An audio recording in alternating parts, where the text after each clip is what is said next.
Three things I've learned editing my first horror short film. One has to do with equipment, and the other two, the post-production organization process. Let's talk about it.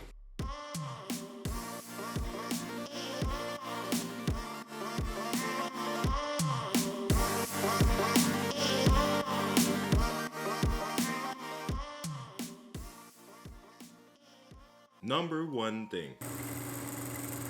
Organization is key. When you're filming, when you're doing commercials, when you're doing anything, having a well-organized workflow can really just speed up the process. So on the set, I actually had Brooke actually do our what's called DIT on set. And so she was actually the person that kind of took the hard drive whenever we were in between editing and setting up for the next shot, and to just offload all of the data so that we could start looking at what we got. So she was actually helping us majorly and helped us actually in a way that it made sure I didn't miss any shots that were crucial to the process. Knowing what we had on the next day, knowing that we had got the shots that we wanted to get, I was able to move on the second day and not have to repeat any of the shots or have any doubts about what we actually got for some of it. I was happy. And this actually leads me into the second point, which is sound design and Foley art. Foley art is a weird word.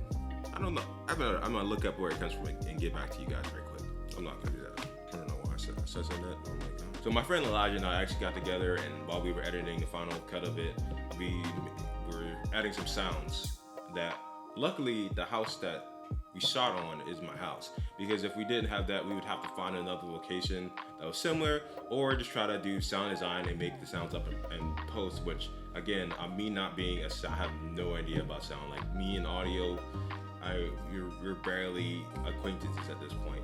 I have a lot to learn when it comes to audio design and even just putting in some sound effects that make sense and to getting the right bass and equalizing all that stuff. I'm not going to go too deep into that. It enhanced the footage in a way that, again, a lot of people don't really recognize whenever you're doing a short film. Is sound design is so key to the process of filmmaking. So I don't want to spoil too much because it will be coming out this Friday. But yeah, designing the sound really made all the moments that you could really go any way with them. There were some moments where like, man, should I make this a comedy and try to make this funny, or should just try to have more sheer tone? And really the sound design, now that I know for the future that sound design really just plays an important part when it comes to making something super funny or super dramatic. The sound design is just so crucial to that. Really, you can have the same visual and just have two different sounds, and it just changes the mood of it entirely, even with the same color grade. That's really what I learned doing this horror short film, because I never really experimented into horror. I'm not a big horror movie fan or suspense fan. I'm more like actions and comedy and things like that, and narrative dramas as well. So this is one of those things where like, I wanted to explore into this so that I could see is it for me, and also how you can build suspense, because they can help you out on a non-horror film as well. It's like just your regular dramas. Number 3. So, knowing your camera. So this is the first time I'm using the Blackmagic 4K to shoot for any amount of time. I did a little bit of research beforehand, but I didn't go in depth, or I didn't get hands-on with the camera until day of. And yeah, so what I'm used to shooting on is the Z6 II and Z6 that I'm using right now. The Ninja 5 that I have on my monitor right now actually adds in-log 10-bit, so that you can actually get more dynamic range and also more color information from the sensor. So things don't get baked in, so that you can actually go into your film and color grade it and edit it more in the style that you would like afterwards. Yeah, so that's why I wanted to use the Blackmagic, is because I knew that it actually has a better function than what the 10-bit is, and it has what's called B-RAW, Blackmagic RAW, which basically is a format where you can actually go into your camera afterwards, or your camera setting, I should say, the metadata of it while you're editing, and say, hey, this shot is too light. You know what, I'm actually gonna bring the ISO down to 1500 where it was at 2500 on the day of production. So yeah, I really wanted to use that and see what it could actually do for me. So my one mistake that I did here was that I didn't account for that I should always overlight instead of underlight. So with my camera, I usually shoot for what I want the final image to look like. Even with the M-Log 10-bit, I usually shoot with what I want the camera to look like and kind of adjust the noise levels and lighting accordingly, depending on what ISO I'm using.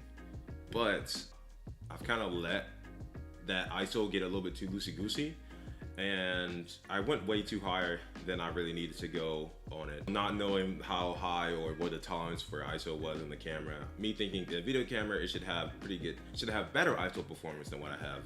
But it's a crop sensor and not a full frame, so it doesn't let in as much light as the other camera have. And also using adapters and lenses and things like that not really used to, probably also took away some of the light that I would think it would be getting. Things about a crop sensor camera that's different from full frame is that it doesn't allow in as much light, so you kind of have to use wider open T-stops than you would normally get on a full frame. For example, like it's easier to have a 0.95 lens on a crop sensor camera because the sensor isn't as big, and you can make the actual aperture, the thing that lets in and closes the amount of light, bigger to actually cover the full sensor size and not have like a vignetting effect on it than it is to have on a full frame lens. It's got to be way heavier and way more glass, which makes it more expensive. So yeah, I just didn't take that into account.